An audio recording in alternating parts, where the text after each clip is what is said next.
जगत असताना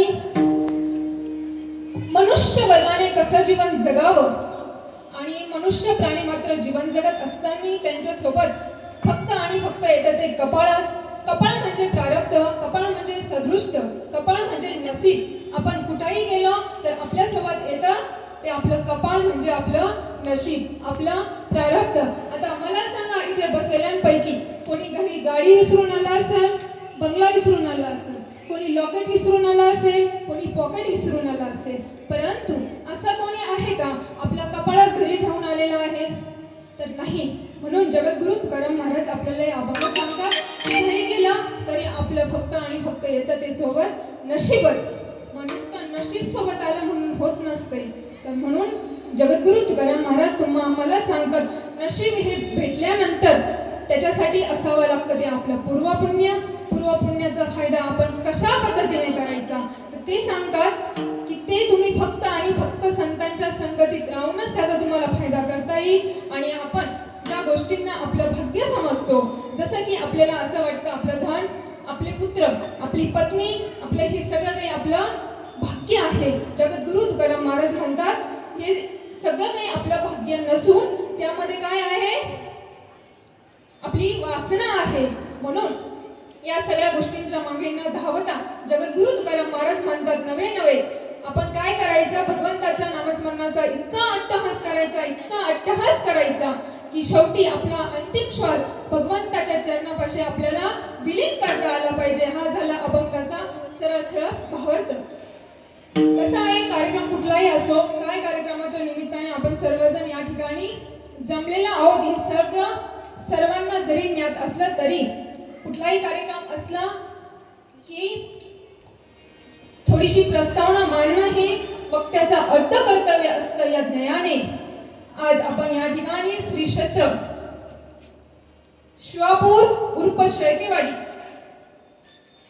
या गावामध्ये वार्षिक सप्ताहाच्या निमित्ताने द्वितीय दिवसाची कीर्तन सेवा या ठिकाणी संपन्न होत आहे. या सेवेला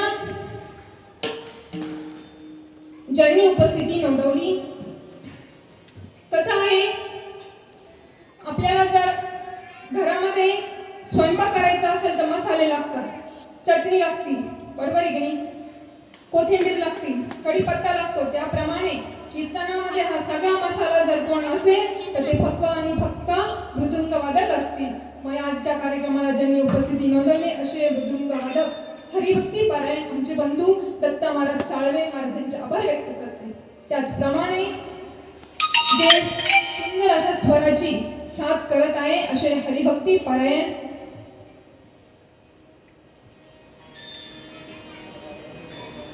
पेटी मास्तर हरिभक्ती पारायण राजाराम महाराजांचे आभार व्यक्त करते. त्याचप्रमाणे आपल्या या ठिकाणी दोन चौकदार काका आहेत, हरिभक्ती पारायण चिंदू महाराज जगताप, हरिभक्ती पारायण दिलीप महाराज अगळे महाराजांचे आभार व्यक्त करते. त्याचप्रमाणे या ठिकाणी आजच्या कार्यक्रमाचे विनेकरी बाबा असतील, हरिभक्ती पारायण शिवाजी महाराज गुळवे बाबांचे आभार व्यक्त करते.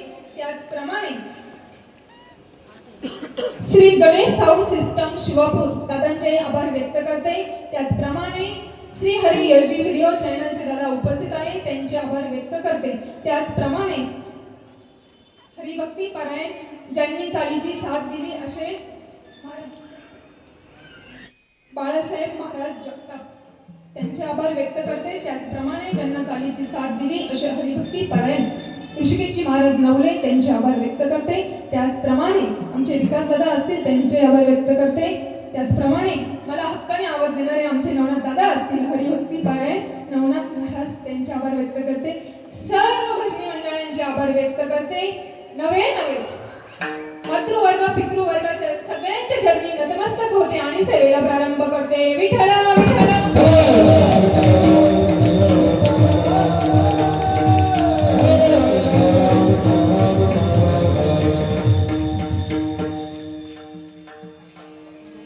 तुकाराम महाराज या अभंगामध्ये जीवन जगत असताना मनुष्य प्राणी मात्रांना चार प्रकारचे वर्ग सांगतात. वर्ग सांगत असताना कोणते वर्ग सांगतात तर ऐका. पहिला वर्ग स्वार्थही साधत नाही आणि परार्थही साधत नाही. मग असा कोणता वर्ग असेल तर तो वर्ग आहे, मी नाही सांगत, आजी आपल्या समोर ज्ञानेश्वरी ठेवलेली आहे ना तर माऊलींनी 17व्या क्रमांकाच्या अध्यायामध्ये 56 क्रमांकाच्या ओवीमध्ये वर्णन केलेलं आहे. आपण अंगे जळे नागवी जगाचे डोळे, पतंग जैसा साये दीपाचे. पतंग जसा दिव्याभोवती घिरट्या घालतो आणि काय करतो, स्वतःचाही भस्म करतो आणि दिव्यालाही भिजवतो. म्हणजे काय होतो, स्वतः संपतो.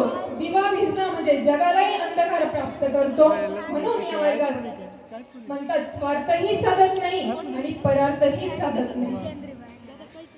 पुढचा वर्ग स्वार्थ साधतो परंतु परार्थ साधत नाही. याचं वर्णन माऊलींनी ज्ञानेश्वरीत देखील केलेलं आहे. तैसे म्हणे वाचा काय, भलतया दुःख देत जाये, स्वार्थ साधिता न पाहे पराचे हित. सगळ्यांना समजेल असं सांगायचं म्हटलं, स्वार्थ साधतो परार्थ साधत नाही याचा अर्थ सगळ्यांना समजण्यासारखं सांगायचं झालं, मोकळ्या सुटसुटीत भाषेत, तुझी दाढी जळाली तर चालेल पण माझी बिडी पेटू दे. म्हणजे आपल्या स्वार्थाकरिता दुसऱ्याचं नुकसान झालं ना तरी चालेल असा वर्ग.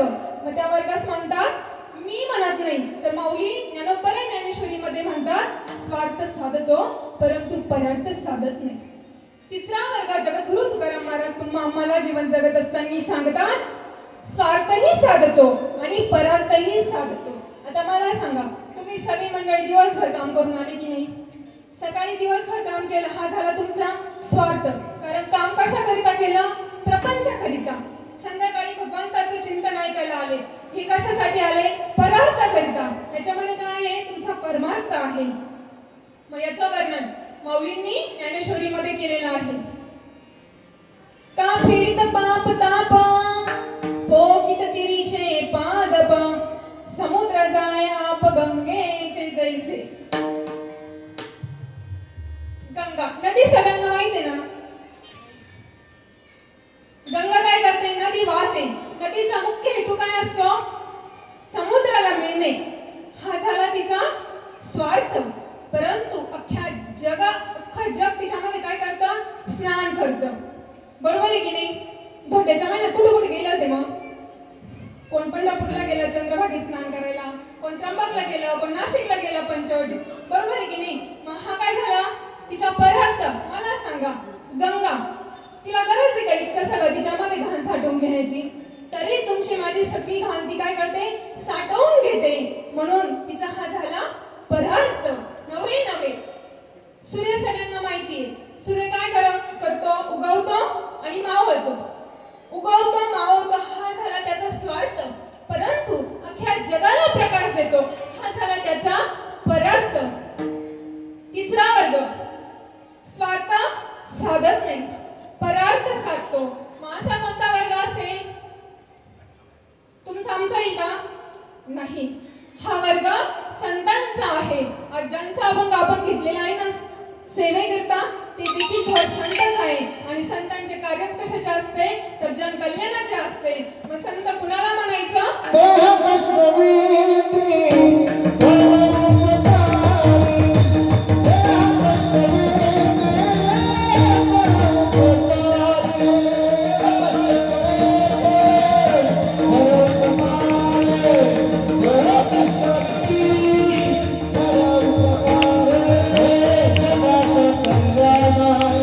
Come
महाराज म्हणतात संत म्हणायचं कुणाला त्यांच्या ठिकाणी तसं ज्ञान असावं लागतं.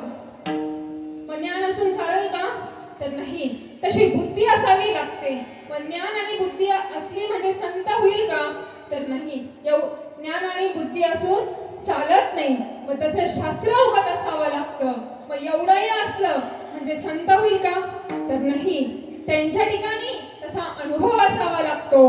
आणि म्हणून महाराज म्हणतात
मला सांगा, अनुभव आल्यानंतर जगाला दिला की नाही? आपल्यासाठी गाथा उभा केला की नाही? मग तो पाठ करून दिला का? लिहून दिला का? रट्टा मारून दिला का? नाही. तेवढा अनुभव स्वतः घेतला आणि मग तोच जगाला दिला. तर आपली कशी गंमत आहे सांगू का माय बापांनो? स्वतःने अनुभवायचं. दुसरे सांगे ब्रह्मज्ञान, पुढे बोलायची गरज नाही. समजने वाले को इशारा काफी. बरोबर आहे की नाही? आता या विषय निघला म्हणून एक 2 मिनिटं बोलायला हरकत नाही. अनुभव असला तर जगाला सांगावं. आज आम्ही कीर्तन करणार आहे भगवंताच्या कृपा दृष्टीने, अल्पज्ञानानुसार, अल्पमतीनुसार जेवढी भगवंताने दिलेली माहिती, भगवंत